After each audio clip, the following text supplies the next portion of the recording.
This is Orson Welles, speaking from London.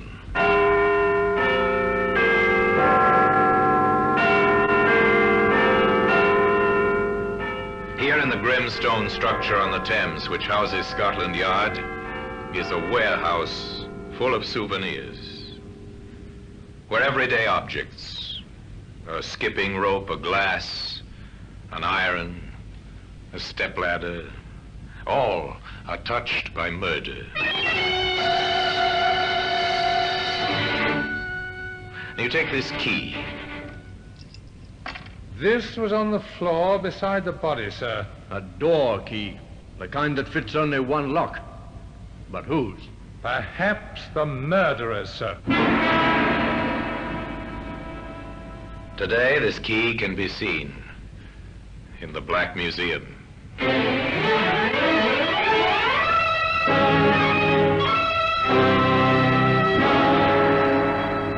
From the annals of the Criminal Investigation Department of the London Police, we bring you the dramatic stories of the crimes recorded by the objects in Scotland Yard's Gallery of Death, the Black Museum.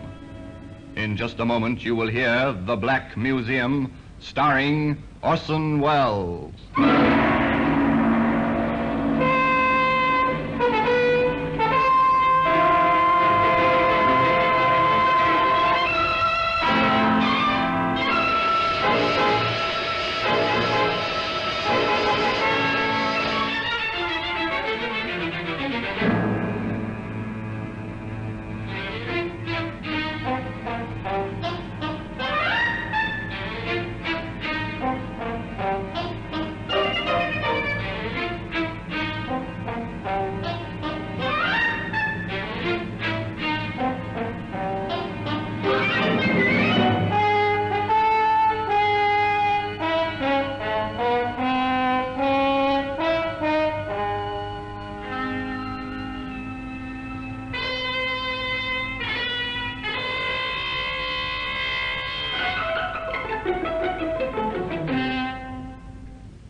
Now, The Black Museum, starring Orson Welles.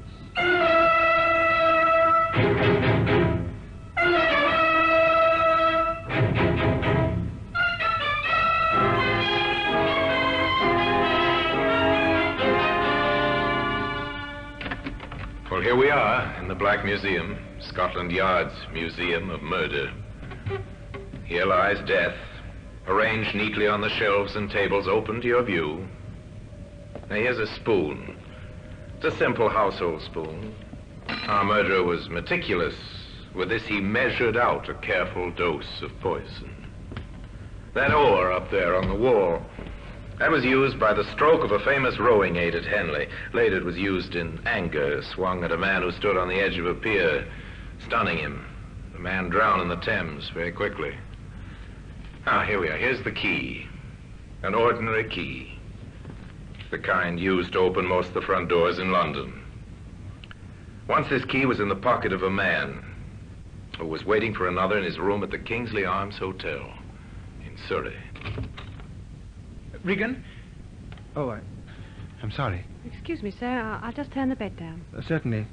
I'm waiting for Mr. Regan. You don't happen to know what time he'll be back, do you? No, sir, but if you wait here, you're sure to catch him. Thanks, I will. I particularly want to see him. The conversation lapsed. The visitor sat down again. The maid completed her work and left, stealing a glance at the young man as she closed the door behind her.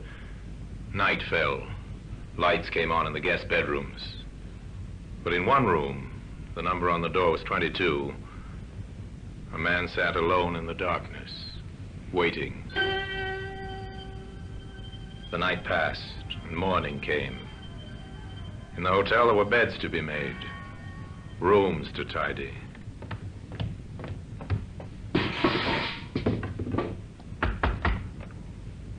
No answer from room 22.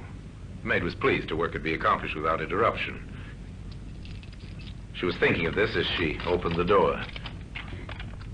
Stepped in. The bed was unused, turned down just as she'd left it. Sunlight was flooding through the two windows, and on the floor, a man lay dead. The manager called the police. The police requested the assistance of Scotland Yard. And Inspector Sidney Russell and Detective Sergeant Hobbs were sent down to Surrey.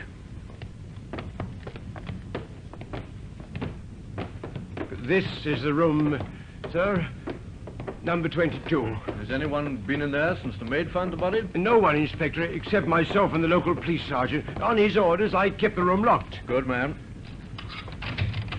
There you are. Thank you. I'll let you know when we need you, sir. The two detectives covered the room, and in their quick survey of the murder scene, they found several leads. His wallet, sir. Let's have a look at the identity card, Sergeant. There you are, sir. Name's Thomas Regan. What else you got there, Sergeant? Roll a note, sir. The killer either missed that or the motive wasn't robbery. Oh, I don't think it was robbery, sir. His watch is still on his wrist. Going? No, sir. It stopped at 7:25. That might have been the time the murder took place, though on the other hand, the watch might have run down this morning. He was shot through the head, sir. Surely somebody must have heard that. You would think so? Well, here's a shell I found on the carpet. Point 22. We'll keep this for ballistics. What else, Sergeant? Oh, some silver taken from his trouser pocket, a handkerchief with the initials TR in the corner, and a cigarette lighter. With the initials TR. He's well labeled. And this was on the floor beside the body, sir. A door key. The kind that fits only one lock. But whose?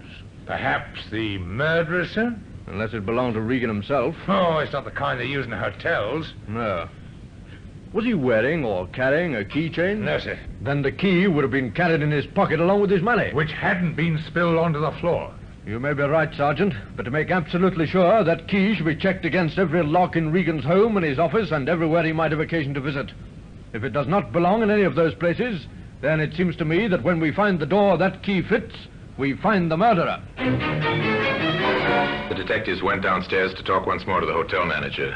Inspector, this is a terrible business. Listen to those men in the bar. What about them, sir? They're newspaper reporters. Oh, this is really dreadful. The notoriety, the reporters, the headlines. It'll ruin my business. It wasn't very nice for Mr. Regan, either. No, I suppose not. Poor devil. What can you tell us about him? Only that he was a commercial traveler. He's stayed here before? Several times. A traveler, eh? Did he work for any firm in particular? Would you happen to know? Yes, I do know, because they always paid the hotel bills. He worked for a London firm, Hardy & Sons Limited. Thank you, sir. I'll leave the room upstairs locked until we have it photographed and checked for fingerprints. Oh, Inspector, there's one other thing I'd better mention. I think it's important. Yes? A man called to see Mr. Regan last night. Did you get a good look at him? I didn't see him at all, nor did the desk clerk. The maid found him waiting in room 22 when she came in to turn the bed down. Unusual, isn't it? Knowing Regan's room number? It suggests an acquaintance. Not necessarily, Inspector. Why do you say that? We have a register here in the foyer. It's on that wall over there. A room register? Yes, just a card opposite the room number. Some people don't bother with it, but Mr. Regan always put his card up. So that maid is the only one who saw this man? Yes, Inspector. Then I'd like to talk to her, sir. Oh, I'll go and get her for you. The hotel manager returned almost immediately with a maid. She was a young girl, very pale, her eyes still fearful from the sight she'd seen on the floor of room 22. Annie Mitchell, Inspector. How do you do, Annie? This is Inspector Russell from Scotland Yard. How do you do, sir? Annie, what time did you turn down the bed in room 22 last night? It was going on for 6, sir. And I believe Mr. Regan was not in his room. No, sir, but there was a man there. Could you describe him to me? Well, he was tall, fairly young-looking, and dark hair. He spoke educated-like. I see. What did he say? Just that he was waiting for Mr. Regan, and he particularly wanted to see him. Tell me, would you know this man if you saw him again? Yes, I think I would. The inspector was well satisfied, but Sergeant Hobbs, who had been questioning the guests, had not fared so well. Now, sir, I'm sorry to trouble you, but I have to ask you a few questions. Really, this is most annoying. I've been kept here all the morning, and it's extremely inconvenient. I quite understand, sir. Now, can you tell me whether you heard any unusual noise or disturbance during the night? The only disturbance of which I'm aware is the disturbance created by the police this morning. You didn't hear a shot, for instance? Certainly not. And you were in your room the whole evening? Yes. Can I go now? Yes, that'll be all. Thank you very much. Well, it's certainly not been a pleasure.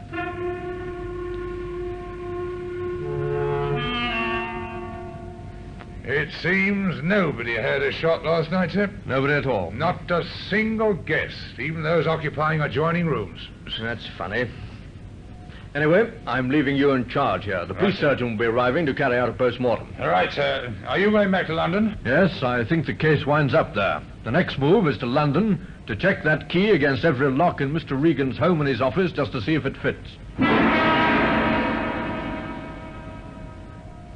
I'm very sorry to bother you, ma'am, but I'd like to go right over the house, if you don't mind, trying the locks, and if there are any cases or cupboards, etc., that I might miss, I'd be very pleased if you'd point them out to me.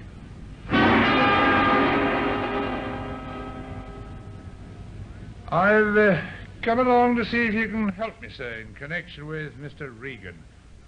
I want to know if there's any desk or a cupboard in his office, or the office door itself, which has a lock for which this might be the key. I believe you've a lock-up garage here, formerly rented by Mr. Regan. It must, of course, have a lock, and I'll be glad if you'd allow me to compare the lock with this.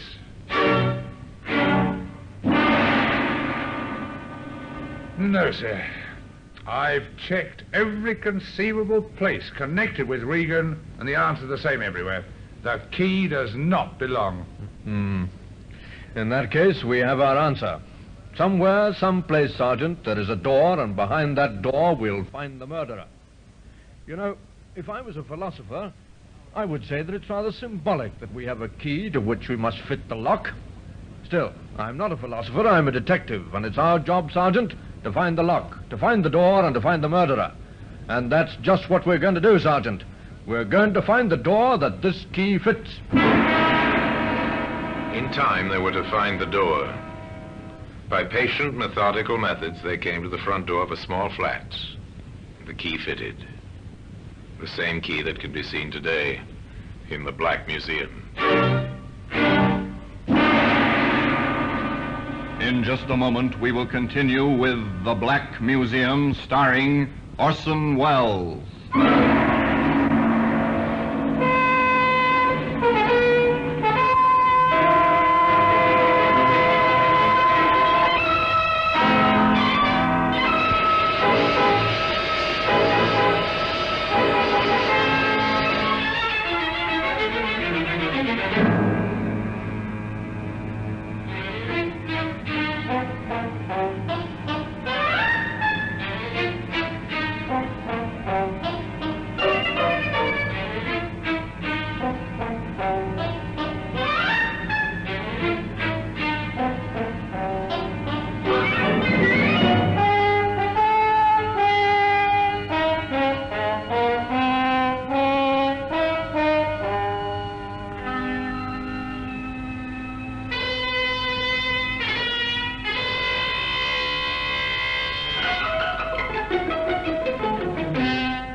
And now we continue with The Black Museum, starring Orson Welles.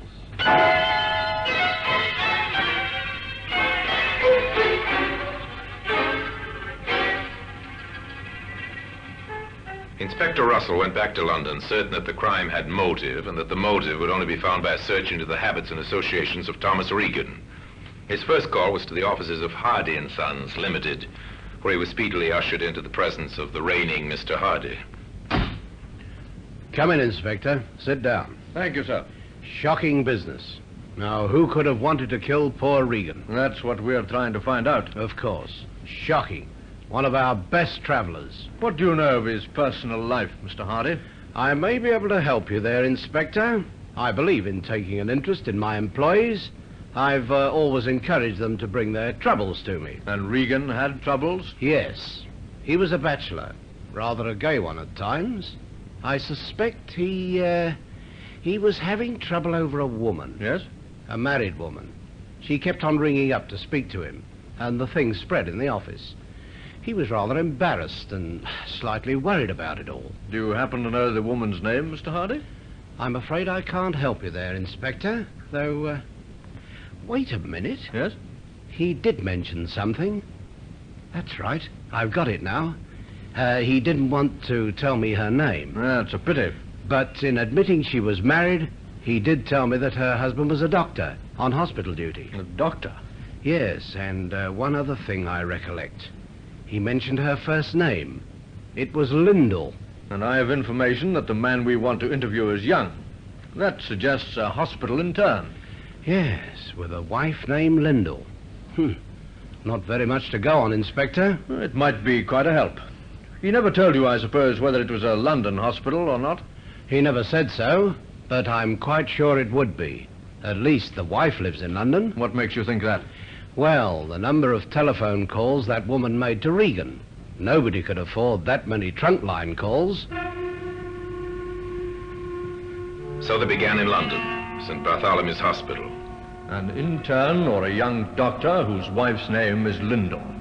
The registrars of the big hospitals consulted their records, made special inquiries. St. Thomas's, Westminster, Guy's. Each one of them returned to shake his head.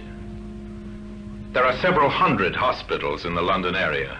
Big general hospitals, small private nursing homes, special hospitals, children's hospitals, maternity, infectious, orthopedic hospitals. At the first 42, they drew a blank. Then, at the London Royal Hospital at last. A young intern whose wife's name's Lyndall. That's a funny one, Inspector. It's all the information we have, Doctor. It's useless to ask, I suppose, whether you might have this man on your staff. But we do have him. What? Well, at any rate, one of our interns has a wife named Lyndall, Dr. Bowen. Dr. Felix Bowen. I'll send for him, shall I? No, wait, Doctor. Could you give me some idea what this Dr. Bowen looks like? Yes, I think so. He's young, 31, I think. Quite tall, dark hair. Would you have his address here in your records, Doctor? Certainly. I'll get it for you, Inspector. Thank you. And shall I send for Dr. Bowen? No, I don't want to see him just now, and I don't want it known that any inquiries have been made about him. Very well. You can depend on me. Is he in some kind of trouble? Nothing to worry about just yet, sir. Now, if you'll get me that address... Patients had paid off, the 43rd Hospital. Now, to interview Lyndall Bowen. Inspector Russell went to the address he'd been given, a small flat in a good residential district. The lock on the door fascinated him. The urge to try out the key in his pocket was almost overwhelming. But instead, he knocked.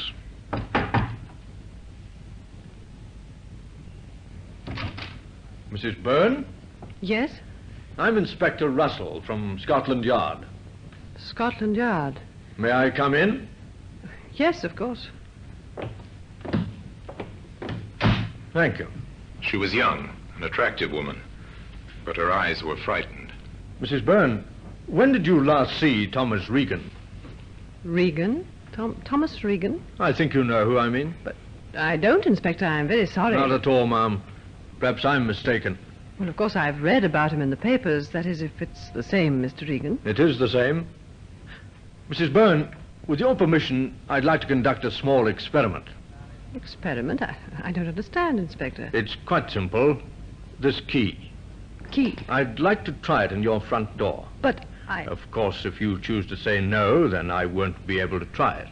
You won't? But I also ought to warn you that I can return in a very short time with a warrant. All right. Try it. Thank you, Mrs. Byrne. I'll just open the door and insert the key. The key turned, effortlessly and easily. Hope died in the woman's eyes. The inspector from the yard took out the key and closed the door again. And now, Mrs. Byrne, you and I are going to have a talk about Thomas Regan.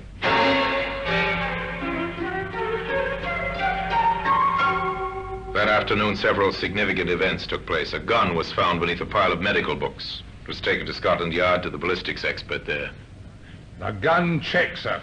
That's the murder weapon right enough. Little wonder nobody heard the shot in the hotel. It's fitted with a silencer. A silencer. Evidence of premeditation. Late that afternoon, the record of its purchase was uncovered.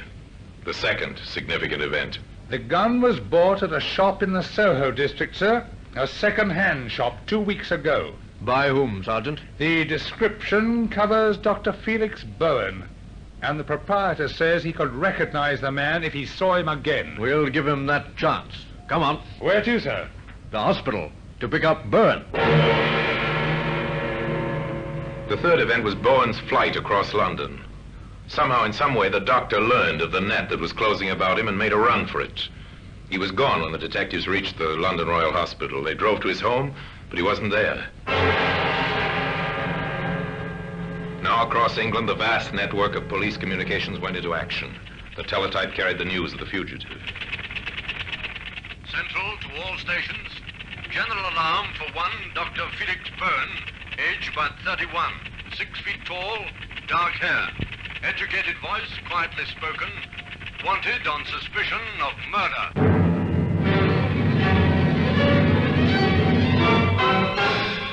The search was on.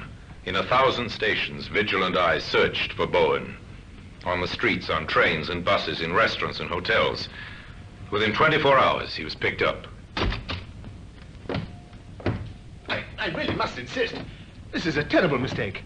I really don't know what this is about. And I'm sure you've got nothing to worry about, sir. Just answer a few questions, that's all. Well, of course, I'm perfectly prepared to cooperate with the law, but I must insist on an explanation at once. Yes, of course, sir. You see, unfortunately, your appearance coincides with the description of a man wanted by the police. It's just a routine matter, sir. If you'll give me some proof of your identity, we can clear the matter up in a few minutes. But I explained to the constable it's no longer compulsory to carry an identity card. Yes, I know that, sir, but before we release you, we must have proof of your identity. Yes, but how can I? You see, sir, we must be sure you're not the wanted man. But I've told you already. Now, Mr. Bowen. Yes?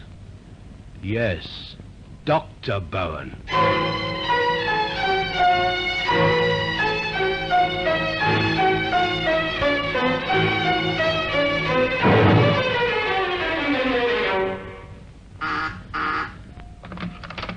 Inspector Russell?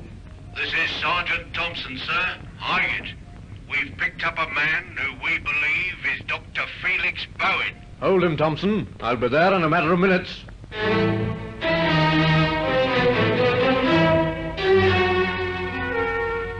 It was Bowen, right enough. But if Inspector Russell hoped for an easy confession, he was disappointed. The doctor was defiant and tight-lipped. I know nothing, I tell you, nothing whatever.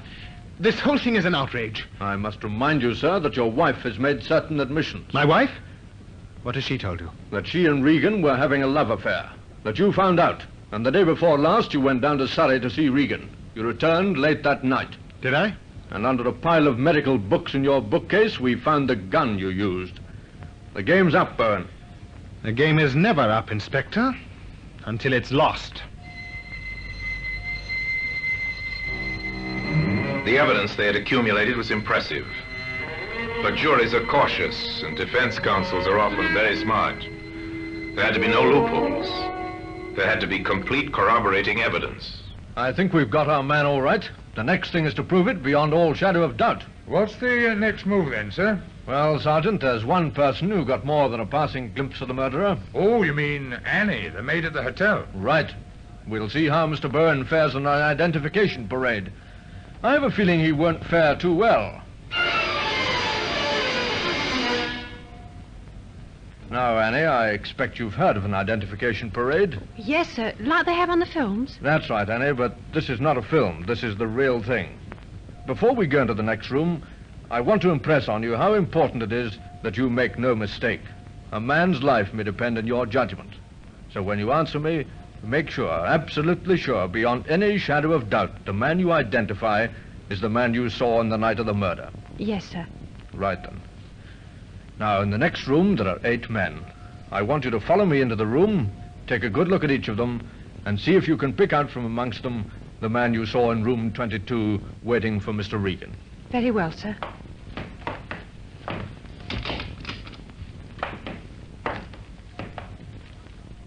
It's not the first gentleman.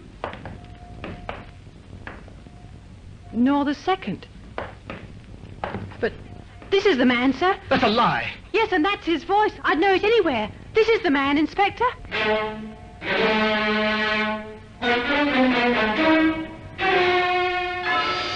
Well, Mr. Byrne, would you like to make a statement to us now? I have nothing to say, except that I doubt that the evidence of a silly maid is likely to give you a conviction, Inspector, whatever you may think. We're depending on more than that, Mr. Byrne.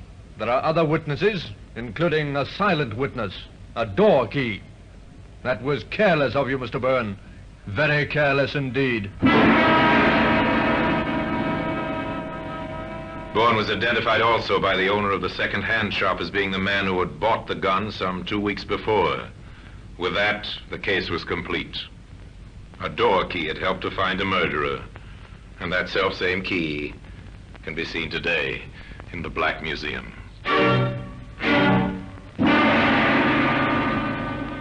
Orson Welles will be back with you in just a moment.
Now here in person is Orson Welles. Bourne killed the man who had stolen the affections of his wife.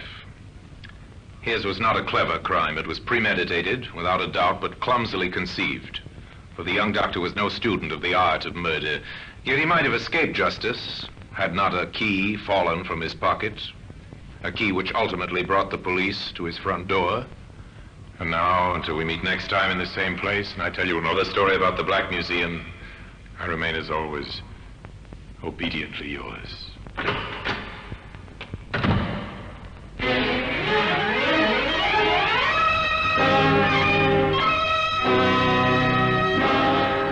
Black Museum, starring Orson Welles, is presented by arrangement with Metro-Goldwyn-Mayer Radio Attractions. The program is written by Creswick Jenkinson, with music composed and conducted by Sidney Torch. Produced by Harry Allen Towers.